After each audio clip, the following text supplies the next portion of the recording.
Asus laptop international ওয়ারেন্টির জন্য কি করতে হয় কেনার পরে, যেগুলো 2 বছর ওয়ারেন্টি থাকে আসুস ল্যাপটপ।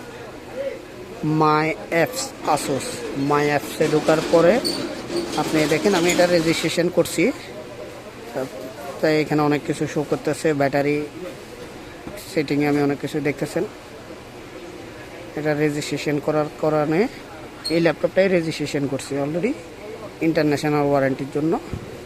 অলরেডি দেখতেছেন এটা অলরেডি রেজিস্ট্রেশন হয়েছে। এই যে টিকমার্ক দেওয়া, আজকের তারিখ দিয়ে আপডেট, এই দেখছেন কমপ্লিট। এই যে মানে এটা আজকে হলো 4 তারিখ 4/9/2025 আজকের ডেট। এটা ম্যানুফ্যাকচার কমপ্লিট হয়ে গেছে, এটা রেজিস্ট্রেশন হয়ে গেছে 2 বছরের জন্য international warranty. Physical damage, burn case এগুলোর জন্য কিন্তু ইন্টারন্যাশনালে ওয়ারেন্টি দেয় 1 বছর পায় আমার জানা মতে। আমি এটা আসুস থেকে জানিয়ে নিছি।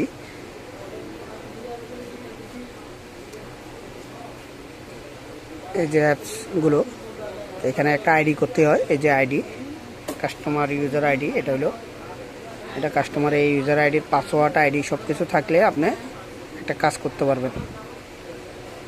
এখানে মেসেজ অলরেডি আছে একটা, এই যে এটা। এরপরে এখানে অলরেডি কমপ্লিট, এই যে 1 বছর ওয়ারেন্টি অলরেডি হয়েছে। আসুস ল্যাপটপ এভাবে সার্ভিস, এই যে অলরেডি রেজিস্ট্রেশন করছি যে আমি এখানে দেখেন 4/9/2025। আর আসুস ল্যাপটপের সিরিয়াল, আসুস ল্যাপটপের বিভাগের মডেল i5 জেনারেশন 12। এটার মডেলটা এখানে দেওয়া আছে, জেনারেশন উল্লেখ করা আছে, ল্যাপটপের সিরিয়াল দেওয়া আছে, আজকের তারিখে এটা রেজিস্ট্রেশন হয়েছে। এই যে এখান থেকে এটা শো করা যাইতেছে, শো করছি। আর ইউজারে যাই দেখি, ইউজারে এই যে এই মেল অ্যাড্রেসের মাধ্যমে এটা রেজিস্ট্রেশন হয়েছে।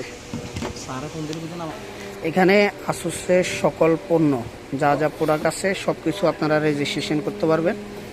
Asus motherboard, Asus laptop, Asus ঘড়ি, আসুসের যে কোনো ব্র্যান্ড আসুস হইতে হবে, আসুস না হলে না। কথা কি বুঝছেন? এটা হলো এটার জন্য, কিন্তু বিল হলো ইম্পর্টেন্ট ডকুমেন্ট, বিলটা লাগবে। এ দেখতে পাচ্ছেন যেভাবে আছে আমরা এভাবে কাজ করছি। এই যে সব কিছু কমপ্লিট। এখানে একটা এই যে লগইন ইয়া থাকে মাই অ্যাপসে,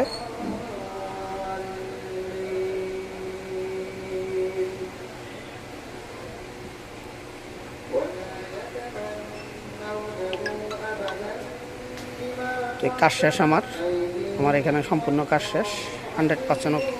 এভাবে কাজগুলো করা যায়, আপনারা ইন্টারন্যাশনালে ওয়ারেন্টি পাবেন। এটা ইউজ হবে কঙ্গো ইউজ হবে।